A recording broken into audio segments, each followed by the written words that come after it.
kepada Allah untuk melaksanakan semua perintah. Sebagian dari perintah sholat subuh berjamaah, gitu ya. Mudah-mudahan sholat subuh kita yang dilakukan dengan berjamaah semuanya diterima oleh Allah Ta'ala. Baik sunnahnya maupun wajibnya diterima oleh Allah Ta'ala. Allahumma amin. Salawat serta salam tak lupa kita haturkan kepada junjungan kita Nabi Allah Mustafa Habibina Syafi'ina Muhammad sallallahu alaihi wasallam, dengan selalu kita membaca salawatnya. Allahumma sholli ala Muhammad wa ala alihi sayyidina Muhammad sallallahu ala sayyidina Muhammad sallallahu alaihi wasallam. Mudah-mudahan salawat yang kita baca walaupun sedikit bisa membawakan suatu keberkahan, kemanfaatan, rahmat turun dari Allah Subhanahu wa taala. Kita hidupnya bahagia dunia maupun akhirat, didapatkan keberkahannya. Allahumma amin. Sekaligus sebagai penyempurnaan dalam majelis taklim kita. Allahumma amin. Menyikapi yang kita masih membahas masalah ihwal itu ya. Alladzina yunfikuna fis sarra'i wad dharra'i wal kadhibinal ghaidha wal 'afina 'anil nas wallahu yuhibbul muhsinin. Surat Al-Imran juz 4 ayat 134. Juz 4 ayat surat 4 ayat 134. Namanya surat Al-Imran ya. Alladzina yunfiku, alladzi orang-orang banyak yang yunfiku yang pada menginfakkan. Siapa alladzi? Siapa alladzi? Fisarra'i, di dalam keadaan sempit. Ya. Keadaan sempit itu bisa juga miskin, kere, tidak punya sama sekali. Ya. Dalam keadaan kere, dalam keadaan miskin, mereka masih bisa berinfak, mereka masih bisa di dalam keadaan kaya. Ini pertama keadaan kaya dulu, ya. Fisarra'i, di dalam keadaan keluasan rezeki. Keluasan rezeki, kaya bisa, terus rezekinya banyak bisa, dalam keadaan keluasan rezeki. Wad-dharra'i, dan dalam keadaan kere, dalam keadaan miskin, dalam keadaan kejepit, kok masih bisa berinfak. Baik dalam keadaan kaya maupun dalam keadaan miskin, baik dalam keadaan senggan maupun dalam keadaan terjepit, ya enggak, ya. Baik dalam keadaan senggang maupun kesibukan, dia tetap masih meluangkan untuk berinfak, untuk bersedekah. Ya. Wal kazimina, dan orang yang menahan menahan melonjaknya sesuatu sesuatu kemarahan yang sangat memuncak, itu kadzimin. Ya, gaida itu kemarahan. Melonjaknya suatu kemarahan yang sangat begitu-begitu, kalau diluapkan itu apapun akan terjadi. Ya. Tapi mereka kok bisa menahannya? Padahal dia itu mampu sekali. Begitu dicaci maki di depan orang, dihardik, dihina, diapa semuanya, pokoknya disakiti di depan orang umum, di depan orang banyak. Tapi mereka mampu sebenarnya untuk membalas dendam, untuk membalas cacian tersebut, untuk membalas. Tapi mereka tersebut mampu untuk menahannya. Waktu melonjak-lonjaknya kemarahan, dia itu mampu untuk menahannya. Mampu untuk menahannya. Coba seorang orang tua, anaknya bandelnya minta ampun, mekakatnya luar biasa ya. Bandel, degil, susah diatur, ya dah, dan degil, bandel, susah diatur, dah, pokoknya luar biasa lah, Ya, tidak bisa ketulungan dah istilahnya ini, ya. Tidak bisa ketulungan.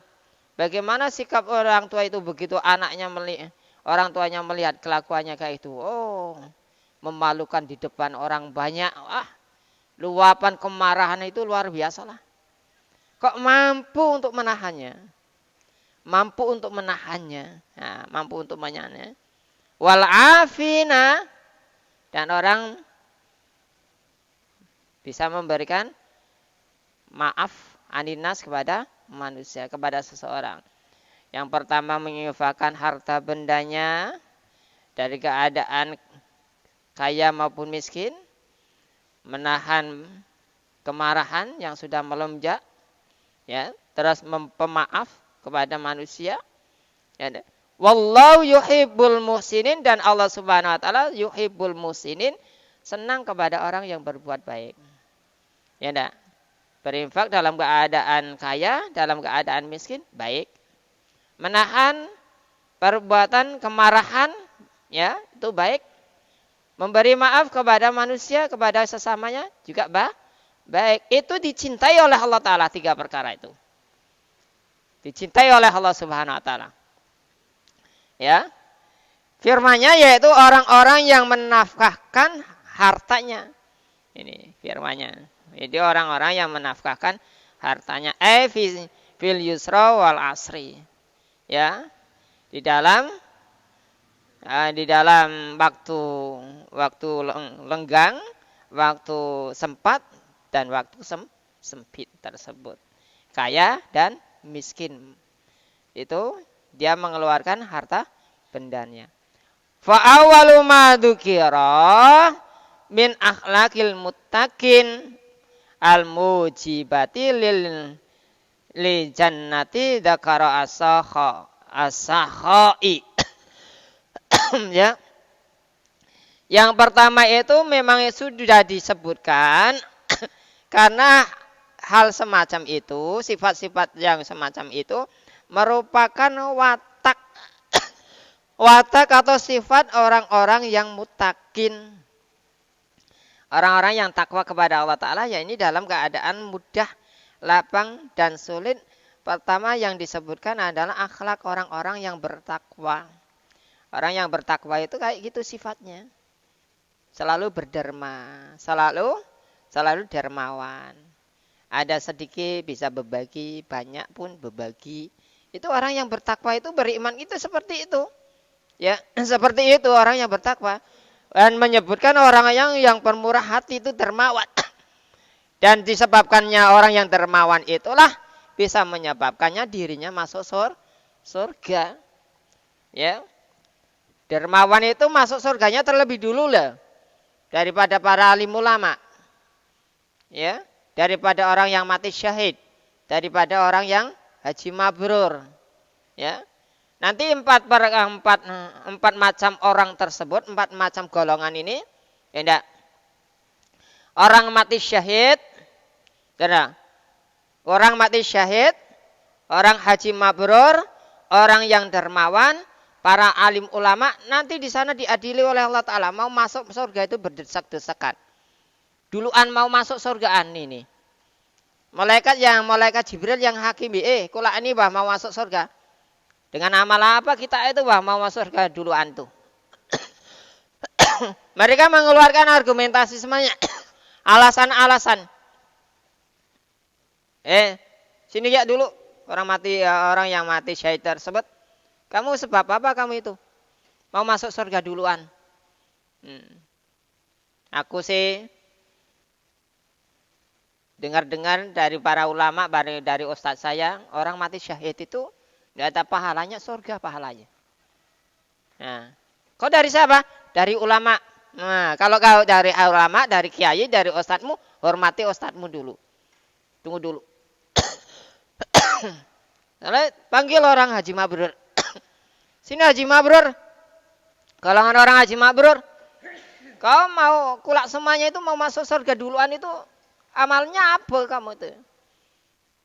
Aku sih dengar, kata orang-orang haji mabrur, aku dengar bahasa kita ini. Aku sih dengar, kata ulama, kata ustadku, kata kiaiku, bahwa haji mabrur tersebut Ya enggak? Innal abrara lafi na'im al haji mabrur laisa jaza ilal jannah.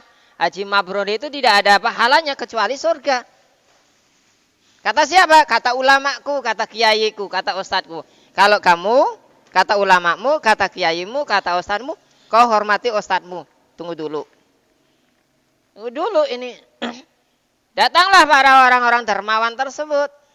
Sidak ini yang dermawan nih. As-Sakhiyun. Datang. Dengan sebab apa kamu itu mau masuk surga duluan? Aku sih dari ulama juga. Dari kiaiku, dari ustadku. Bahwa orang yang dermawan itu ya pahalanya surga. Tuh. Kalau kamu itu tahu dari dengar dari ulamamu, dari kiaimu, dari ustadmu, hormati ustadmu dulu. Hormati. Datanglah ulama, para ustadz, para kiai datang. Itu benar anak-anak santrimu, anak-anak muridmu. Ya, labbaik ya. Benar ya Allah. Nah, benar itu semuanya. Ulama bilang, ya Rabb, aku tidak bisa ngajar. Ya, tidak bisa menyebarkan agamamu ya Rabb. Tidak bisa mengajarkan kalammu ya Rabb. Lantaran dengan asbabnya orang-orang dermawan lah, mereka itu bisa membangun TPA, madrasah, masjid, tempat-tempat statik keagamaan apa istilahnya forum-forum istilah untuk pengajian-pengajian, untuk pertemuan-pertemuan agama-agama dan lain sebagainya, ya, untuk berdiskusi masalah ilmumu ya Rob. Kalau saya itu tidak ada mereka saya tidak bisa mengajarkan, tidak bisa menyebarkan kalammu ya Rob. Kalau begitu udahlah. Sekarang siapa dulu yang masuk surga? Ya orang dermawan lah masuk surga.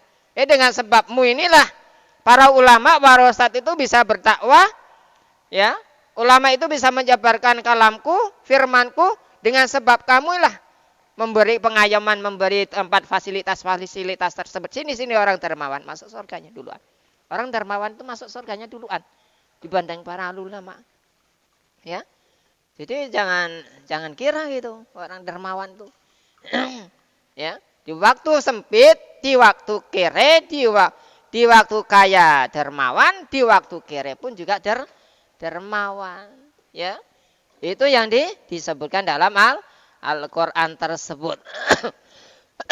Kata Rasulullah sallallahu alaihi wasallam yang diriwayatkan oleh Abi Hurairah radhiyallahu an, as-sakhiyun qaribum minallah, qaribul minal jannah, qaribum minan nas, ba'idu minan nar, wal bakhilu ba'idu minallah, ba'idu minal jannah, ba'idu minan nas, qaribum minan nar, wal jahilu sakhiyu ahabba ilallah minal alimil bakhili. Masya Allah. As-sakhiyu orang yang dermawan itu qaribum minallah, dekat dengan Allah, qaribum minal jannah, dekat dengan surga, qaribum minan nas, dekat dengan manusia. Orang kalau tidak pemasin itu dekat dengan Allah, dekat dengan surganya, dekat juga dengan manusia, kawannya banyak. Karena orangnya tidak pemasin.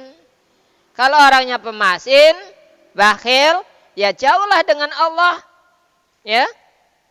Jauhlah dengan Allah, jauh dengan surganya. Ya. Wal bakhilu ba'idu minallah, sedangkan orang bakhil tersebut, orang pemasin, yaitu jauh dengan Allah, ba'idul minal jannah, jauh dengan surganya, ba'idu minan nas, jauh juga dengan manusia, qaribu minan nar, dekat dengan dengan nerakanya. Jauh dengan Allah, jauh dengan surga, jauh dengan manusia, dekat dengan neraka. Masya Allah. Orang bakhil itu dekat dengan neraka, jauh dengan surga. Orang yang dermawan, jauh dengan neraka, dekat dengan surganya. Masya Allah. Mau pilih mana? Terserah. Ya, kata Rasulullah sallallahu alaihi wasallam, wal jahilu as-sakhiyu, orang bodoh yang dermawan. Ya. Kalau misal kasarnya itu orang goblok, istilah kasarnya. Ya. Orang bodoh yang dermawan itu ahabba ilallah, lebih dicintai oleh Allah Subhanahu wa taala minal alimil bakhili, daripada atau tinimbang orang alim, orang pintar tapi bakhil. Ya. Orang pintar ini, orang bodoh sekalipun, Ya enggak? Kalau dia itu dermawan, ya kan banyaknya orang-orang yang bodoh, orang yang sekolahnya itu rendah-rendah, banyak yang sukses karena berusaha gigih sekali. Dermawannya luar biasa. Begitu sekolahnya tinggi-tinggi, misalnya hafal Quran, ya sekolahnya tinggi-tinggi lah pokoknya. Baik hafal Quran maupun ilmunya tinggi, tapi masin, ya bakhil, itu jauh dengan Allah Ta'ala, itu sangat dibencinya. Padahal dia tidak tahu. Ya. Ya. Orang bodoh yang dermawan lebih dicintai oleh Allah Ta'ala daripada orang yang alim tapi bakhil. Inilah sangat perbedaannya itu. Di waktu kita itu dalam kesempitan, kok masih dermawan, masih bisa mengeluarkan duitnya, infaknya, apapun tenaganya dan lain sebagainya, itu sudah luar biasa.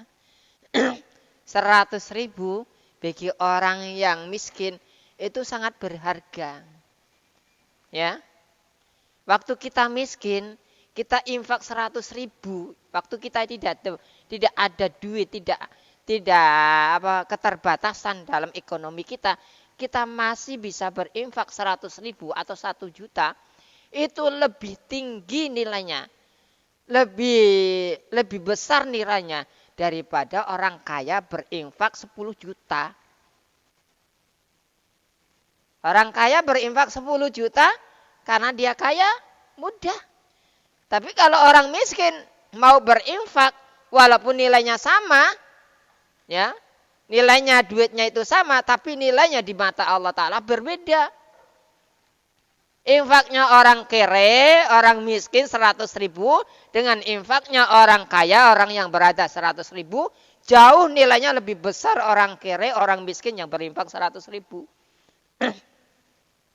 Karena 100.000 itu lebih berharga bagi orang miskin. 100.000 tidak berharga bagi orang yang kaya karena ada serba kecukupan. Orang cukup mudah sekali. Lah orang yang tidak cukup susah payah mencari duit 100.000. Itu perbedaannya jauh sekali perbedaannya. Maka disitulah sangat dicintai oleh Allah Ta'ala, pahalanya surga baginya. Ya. Firman-Nya Allah Subhanahu Wa Ta'ala, dan orang-orang yang menahan amarahnya, ya ini yang firman-Nya Allah Ta'ala, wal kadhimina. Orang-orang yang menahan amarahnya, artinya yakni mengendalikan, orang-orang yang bisa atau menahan dan mengendalikan serta menahan amarahnya. Ya. Orang-orang yang menahan dan mengendalikan. Ya, menahan dan menahan amarahnya. Kalau menahan itu kan macam-macam. Kalau menahan amarahnya, mengendalikan amarahnya, tidak jadi marah. Di waktu ketika amarah itu memuncak, nafsu mereka itu memuncak untuk meluapkan amarahnya, al-kasmu, yaitu al-kasmu, ialah menahan sesuatu ketika penuh dan mencapai puncaknya. Itulah menahan amarah itu. Coba kita begitu mencapai itu. Kadang-kadang kita itu over. Kalau orang sudah biasa menempeleng, sudah ringan tangan, mudah sekali. Kalau begitu marah itu, ya, refleksnya itu langsung pak. Gitu. Ya, itu kalau refleksnya itu, ya, kan biasa aja menahan amarah. Ketika kemarahannya itu memenuhi dirinya dan mencapai puncaknya, dia tahan dan kembalikan kondisi ke dalam hatinya serta tidak mengekspresikan kemarahannya itu di badannya, tidak diekspresikannya. Baik mulutnya, baik mukanya, biasa.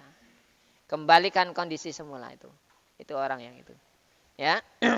Makanya kata Allah Subhanahu, kata Rasulullah sallallahu alaihi wasallam, ini yang diriwayatkan oleh Nabi Muhammad sallallahu alaihi wasallam, beliau sendiri, man kadzama ghaidan wa huwa yastati'una ayung fidahu da'ahu Allah ta'ala yaumil qiyamah ala ru'usil khalaiqi hatta yatahayyaru min ayyil quri sya'a.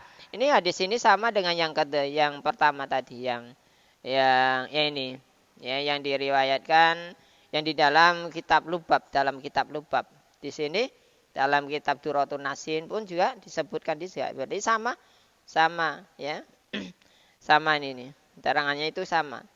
Man siapa orang kadzama yang bisa menahan, siapa orang ghaidon yaitu kemarahan, wa adapun orang tersebut yastati'u itu mampu untuk mengeluarkan suatu kemarahannya, ayung fidahu menahannya, ya, menahannya, da'ahu maka Allah Taala akan memanggil kepada orang siapa Allah Taala yaumul qiyamah pada hari kiamat ala ru'usil khalaiki di depan makhluknya semuanya, para makhluknya, hatta hayyaru min ayyil khuri sya'a, sehingga dia tersebut disuruh memilih widadari sama di mana yang dia itu kehendaki, yang dia suka siapa widadari siapa tersebut. Atau misalnya istrinya masuk surga ya jadi ratu widadari. Ya masih cinta widadari, cinta istrinya, istrinya luar biasa di dunianya, jadikanlah ratu widadarinya. Luar biasa. Ya.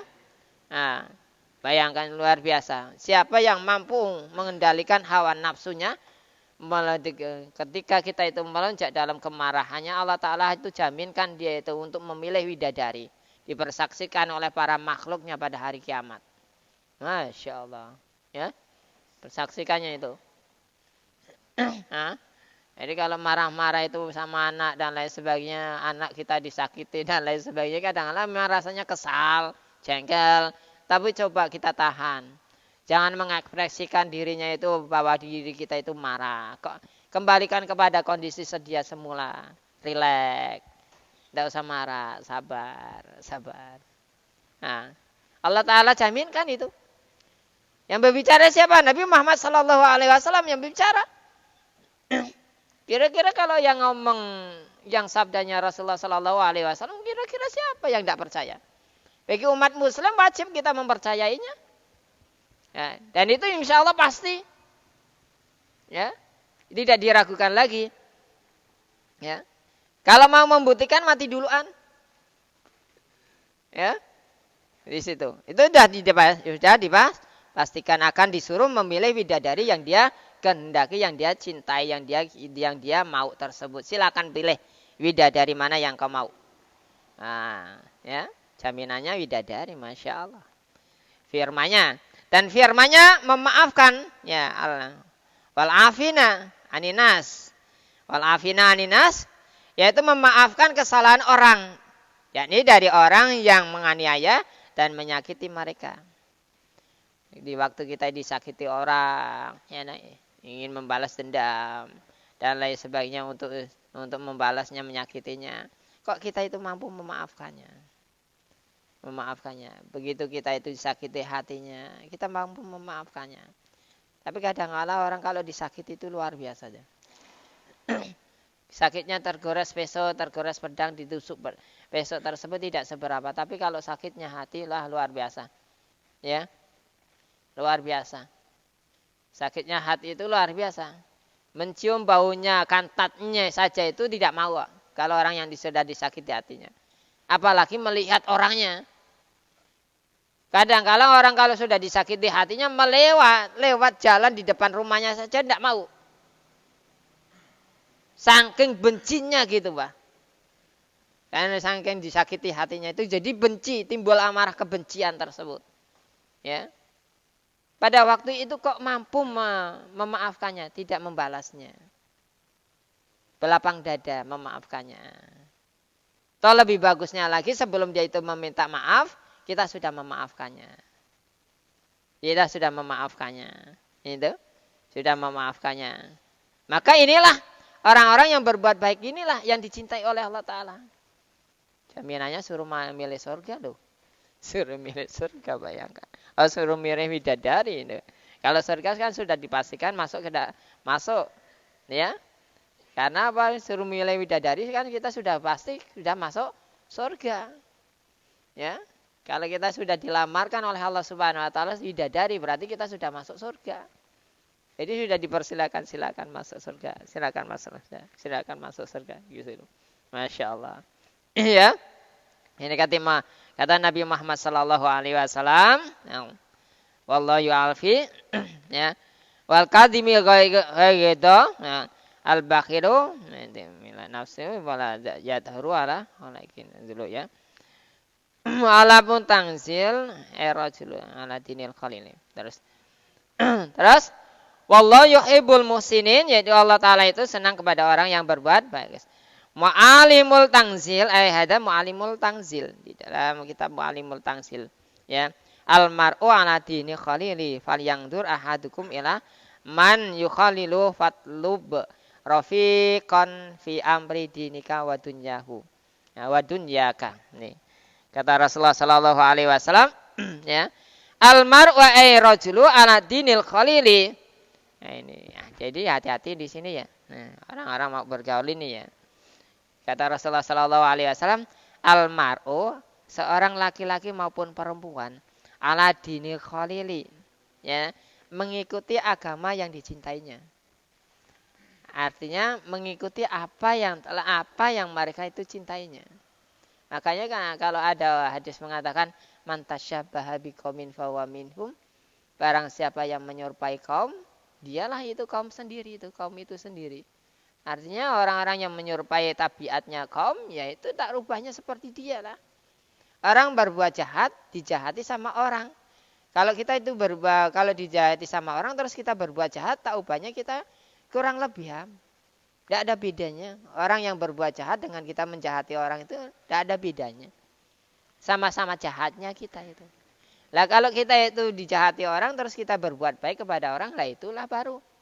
Kalau sama-sama kita menjahatinya, kurang lebih kita itu tidak ubahnya seperti orang jahat itu. Sama itu. Nah seperti itu maksudnya. Jadi ya, jadi kata Rasulullah Sallallahu Alaihi Wasallam, karena teman, ya menurut agama temannya, seseorang itu menurut agama temannya, ala dinil khalili. Maka hendaklah seseorang dari kamu melihat siapakah orang yang hendak dijadikan teman. Carilah teman yang bersekutu denganmu dalam urusan agama dan duniamu. Cari agama, terutama agamanya. Kalau temannya baik, cari agamanya. Orang-orang soleh, insya Allah kita itu ketularan solehnya. Orang-orang yang berilmu, kita yang insya Allah ketularan ilmunya. Carilah temannya itu.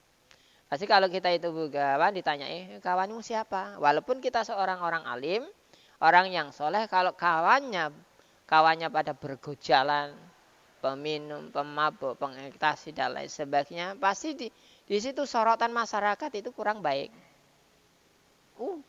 Ustadz untuk Ustadz gaul saja itu misalnya lah, Ustadz pakai ceramah pakai ini kayak gini, kadang-kadang sudah menjadi komen kadang-kadang. Ustadz gaul dan lain sebagainya. Padahal itu masalah lainnya dah. Apa yang diceramahkan dengan apa yang kita pakai itu kan beda lain tuh. Ya. Kan ada juga dan lain sebagainya. Kan begitu.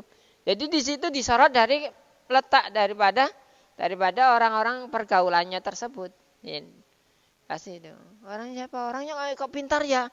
Gaulannya sama siapa? Ustadznya sama kiai siapa? Anak santri saja itu kalau pintar, ya sudah menjadikan cerminan bagi ustadznya, bagi orang tuanya. TPA-nya kok baik-baik, orangnya beralak-alak, itu sudah menjadi cerminan daripada tempatnya tersebut. Oh bagus ya di sana TPA Mambaul Khairat gitu.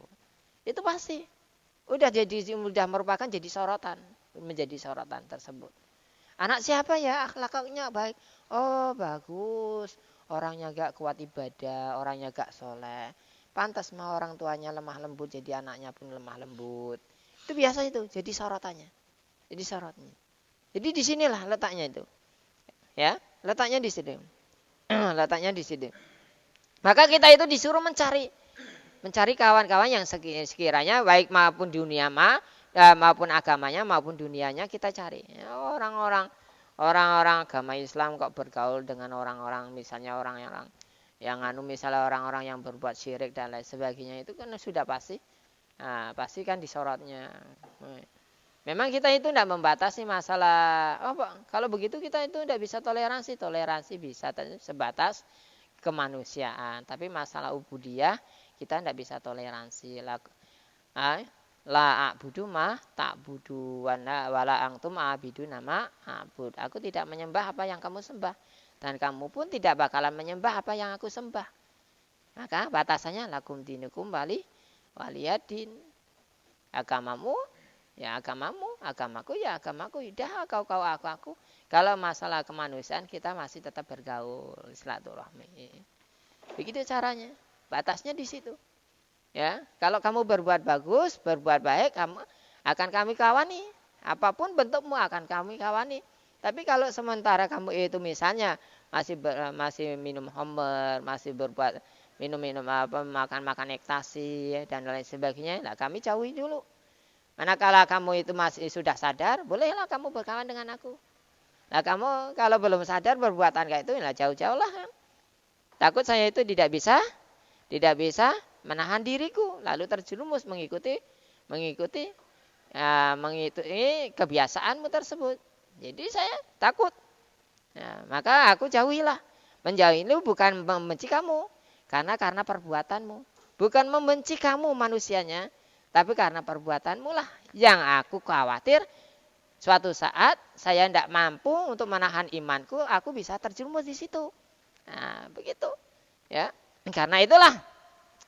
Karena teman yang baik dapat diperoleh manfaat dari urusan agamanya seperti ilmu, amal, doa, syafaat. Teman yang baik ini itu bisa memberi syafaat nanti di akhirat. Ya.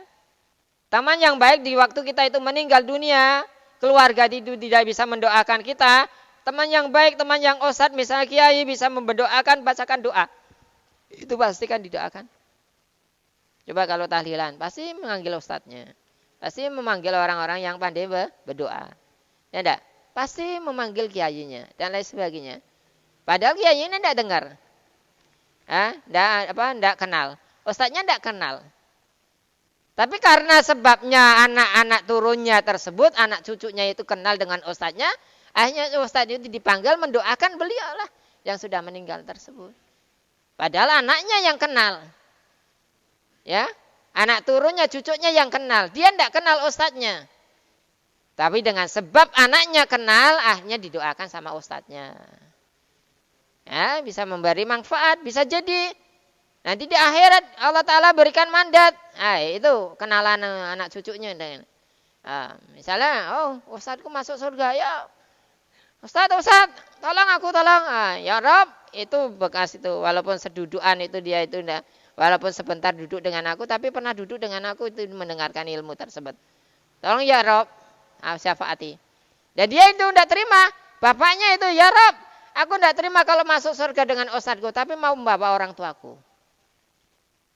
Itu benar orang tuaku, benar ya Rob, ampunilah mereka, ampunilah beliau. Dengan sebab inilah runtutan tersebut diberi syafaat, diberi pengampunan oleh Allah Ta'ala. Jadi jangan kita itu enggan untuk bergaul dengan para ustadz, para kiai, para orang-orang soleh, para orang-orang dermawan. Karena kita bisa kecipratan. Tidak di dunianya, di akhirat nanti akan terjadi. Di akhiratnya nanti kita membawa kemanfaat akan bisa menjadi manfaat bagi kita tersebut. Di mana dikala kita itu membutuhkan pertolongan, rupanya yang amalnya sedikit, yang amalnya sebentar rupanya bisa membawakan manfaat ustadznya. Padahal duduk sebentar, padahal ngaji sebentar, tahu-tahu bisa memberikan manfaat tersebut. Ya, jadi disitulah. Gitu. Terus akhlaknya, jadi teman dengan orang misalnya dengan manfaatnya, jadi seperti di akhirat dan dalam persoalan keduniaannya juga. Kerjaannya apa dipilih? Orang kerjaannya apa? Walaupun kita itu misal dunianya itu tidak dapat, akhiratnya tidak dapat, lihat dari segi dunianya. Kerjanya orangnya itu apa ya? Lah kalau misalnya kerjanya itu penjual arak, ya jangan. Pembual ekstraksi, ya jangan. Ya, misalnya itu sukanya renteni, ya jangan. Sukanya ngeribai, ya jangan. Berusaha kita itu jauhi dia. Lihat kerjaannya. Lah kalau kita itu masalah dunianya, kerjaannya kayak gitu, dipandang orang, kau bergaul dengan siapa sih? Oh, kerjaan sidak itu siapa? Oh, pantas mah kerjaannya macamnya ndak heran nak. Gitu. Ndak heran nak gitu. Pasti itu dilibatkannya. Akan keterlibatannya kita itu, walaupun kita itu ndak berbuat. Makanya Islam sudah menggarisbawahi tersebut, menggarisbawahi di situ. Kalau ada kawanmu yang baik-baik, yang soleh-soleh, cepat-cepat kamu pergauli. Kalau ada kawanmu tabiatnya kurang baik, kau jauhi. Supaya kamu tidak terpengaruh. Karena hati itu, pengaruh itu sangatlah dahsyat sekali. Pengaruh itu sangatlah dahsyat, ya. Pergaulan itu luar biasa, ya. Makanya disitulah seperti keduniaannya, seperti kedudukannya, kenyamanannya, kedekatannya, ya, dan lain sebagainya. Kedudukannya apa? Nah, ya, kenyamanannya dia nyaman tidak bekerja dan lain sebagainya. Artinya kenyamanan tersebut dia itu tidak urusan masalah hukum ya. Kerjaannya itu tidak masalah hukum, tidak urusan masalah hukum. Kalau urusannya masalah hukum, aduh berabe itu. Nah, ya, selama ya kerjaannya masalah penjelundupan ya, masalah hukumnya. Kedekatannya, dia dekat dengan siapa? Orang-orang baik atau orang-orang jahat? Kawan itu masalah. Dari hadis tersebut dapat dipahami bahwa hendaklah seseorang tidak berteman dengan orang yang buruk akhlaknya. Intinya akhlaknya. Ya, yaitu orang yang tidak dapat menguasai dirinya dan emosinya. Orang yang over emosi apa namanya? Temperamental. Orang kalau kita itu bergaul dengan orang yang suka temperamental itu sedikit-sedikit marah, bat ya kita lambat laun kayak gitu. Nah, kita misalnya bergaul kepada orang yang suka bercarutan dan lain sebagainya, mulutnya tidak bisa dijaga, ya kita lama-lama kelamaan gitu pergaulan. Nah, pergaulan kayak gitu lama-lama kan ya. Kita jadi itu ketika sedang marahnya ya, emosinya, ketika sedang marah dan bernafsu sehingga membuatnya terjatuh dalam kemaksiatan. Jadi intinya bahwa hadis tersebut kita sudah suruh memawas diri. Hati-hati dalam pergaulan. Ya, cari pergaulan tersebut yang baik. Teman yang baik yaitu bergaul dengan teman yang baik, yaitu teman yang mengarahkan hal-hal yang baik, yang positif tersebut. Kamu sudah sholat belum? Nah, ini teman baik. Teman surga ini. Kamu belum ngaji ya? Ayo kita ngaji. Ini teman baik nih. Orang mau sholat. Jangan sholat dulu. Ayo kita kan nonton ke sana. Ke kafe dulu. Orang mau sholat kok dihambat. Mau ngaji. Jangan ngaji dulu. Ntar gampang bang ngaji itu. Nah, itu kita ke sana dulu. Nah, ini namanya tidak baik tuh. Ya. Kalau teman yang baik itu mengarahkan, menunjukkan perkara-perkara yang baik, menyelamatkan diri kita ya, supaya tidak terjerumus dalam kemaksiatan tersebut. Mudah-mudahan Allah Subhanahu Wa Taala selalu melindungi kita, selalu mengarahkan hal-hal yang positif kepada kita, memberikan hidayah, memberikan petunjuk, memberikan keluasan rezeki, kemudahan dalam urusan dunia maupun akhirat kita, dilindungi dari berbagai macam bencana, musibah, ya, cobaan dan lain sebagainya yang sekiranya kita itu tidak mampu untuk menghadapinya. Mudah-mudahan Allah Subhanahu Wa Taala bisa melepaskannya atau bisa memudahkan atau bisa meringankan dalam kesulitan-kesulitan kita. Allahumma amin. Allahumma ya Allah. Alhamdulillahirabbil alamin, hamdan dzakirin, hamdan syakirin, hamdan na'imin, hamdan yafi ni'ama wa yukafi mazidah. Ya Rabbana lakal hamdu kama yang baili jalalika wa adimi sultanik. Allahumma